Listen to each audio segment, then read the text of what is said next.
তো আমরা ধার্মিক মুসলমান, সে এভাবে একটা কাজ কিভাবে করে?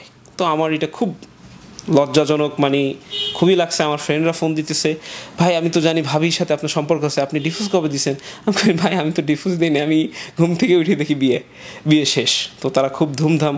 কিন্তু এই একটা জিনিস অবাক লাগলো, আমার খুব কষ্ট লাগলো। আমার মেয়েটা আমাকে ফোন দিয়ে বলতেছে, আমার আম্মা ছোটো ভাই হলো মোবাইলে করতেছে, চেকিং করতেছে, নিউজ দেখতেছে, হঠাৎ করে দেখে যে ওর পাশে ছিল ওর আমার মেয়েটা। তো দেখতেছে বাবা চাচু চাচু আম্মু আম্মু আম্মু বলতেছে কি কই দেখি হ্যাঁ দেখতেছে যে সে বিয়ে করতেছে। কি হাসি তার, কি ঠাট্টা তার, কপালে চুমা, কত কি। তো এগুলো দেখে মেয়ে অনেক কান্না করছে। মেয়ে আমার ফোন দিল রাত্রেবেলা, নাসির ফোন দেওয়ার আগের দিন রাত্রেবেলা ফোন দিয়ে বলতেছে, বাবা আম্মু কি করছে তুমি দেখছো? আমি বলছি বাবা আম্মু কি করছে দেখছি তো আম্মু। আচ্ছা তুমি আম্মুরে বকা দিবা না? আমি বলছি আম্মুরে বকা তুমি দিও, তোমার আম্মু তো তোমার রাইখা বিয়ে করছে, তো তুমি বকা দিও, তখন তোমার সামনে আসবে কোনো দিন, তো তুমি দিও। আর আমি যদি পাই আমি বকা দিয়ে দিব না তোমার তরফ থেকে। তো ঠিক আছে, মেয়ের সাথে কথা শেষ। মেয়ে তো আপনার আম্মুর সাথে আছে? আমার আম্মুর সাথে আছে।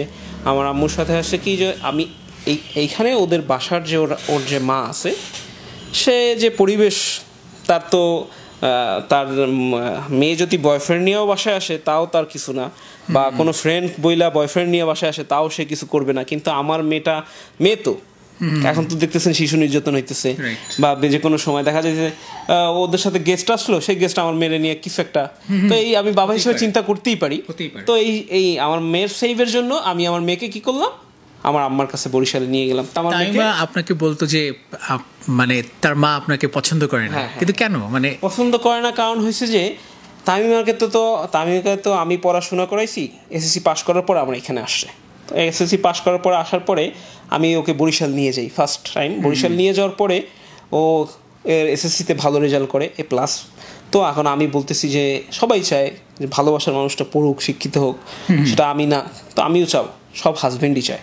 তখন তো আপনার বউ? হ্যাঁ, তখন তো আমার বউ। তো আমি বলতেছি যে ঠিক আছে, আব্বুরে বলতেছি যে আব্বু তামিমাকে এখানে ভর্তি করে দিই ডিগ্রি কলেজে, ও এখানে পড়ুক আমাদের থানায়। তো আব্বু বলতেছে যে মেয়েদের বেশি পড়ালেখার দরকার নেই, ও এখন পড়াশোনা যা করছে সংসার করুক। আমি বলছি না, আমার বউ পড়বে। তো এক পর্যায়ে আব্বুর সাথে এটা নিয়ে আমার কথা কাটাকাটি হয়। তখন আব্বু বলছে রাগ করে যে তোমার বউ যদি পড়াইতে হয় তুমি আমার বাসা থেকে বের হয়ে যেয়ে পড়াও।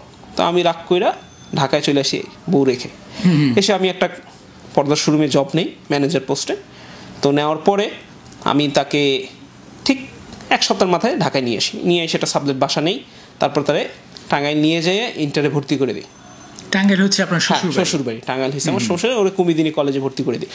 ভর্তি করার পরে ও ক্লাস করে, আসে যায়, নিয়ে আসি। আমি বন্ধের দিন ওকে বুধবার নিয়ে যাই, নিয়ে আসি। শাশুড়ির সাথে খুব ভালো? না, শাশুড়ির সাথে তখনও সম্পর্ক না, তার শাশুড়ির সাথে সম্পর্ক না। শাশুড়ি সে আমাকে খুঁজে মারার জন্য, মানে পাইলে সে মারবে, মানে এরকম একটা কিছু। প্রেম করে বিয়ে? হ্যাঁ, প্রেম করে বিয়ে, আমাদের রিলেশন করে বিয়ে। তো তারপরও রিলেশন করে বিয়ে, প্রথম বিয়ের কথা কিন্তু তামিমাই বলছিলাম মানে, যে আমি বলতেছি তামিমা আমি এখনো কিছু করি না, ভালো করে কিছু করি, আর তুমি পড়াশোনা করো, তারপরে তোমার বিয়ে করি। না, আমার মেয়ে মা বিয়ে দিয়ে দেবে, আসো বিয়ে করি। আর তুমি কি বিয়ে করতে চাও না? হ্যাঁ, তুমি কি আমার সাথে শুধু শুধু প্রেম করছো? যোগাযোগ ছিল কিভাবে? ফোনে যোগাযোগ ছিল। আচ্ছা, ঠিক আছে। তো ফোনে যোগাযোগ ছিল। তো আমরা তারপরে নিয়ে আসার পরে ওই ক্লাস করতেছে কন্টিনিউ। এর মধ্যে কি হয়, ওর আম্মা খুব কান্না করতেছে যে আমি মেয়ের সাথে দেখা। আমার কি ভাই বুঝছেন, আমি একটু সহজ সরল টাইপে বললেই চলে, কারণ আমি ভাবছি সে তার কান্নার পিছনে যে লুকাই আছে অন্য কিছু, তা তো আমি জানি না।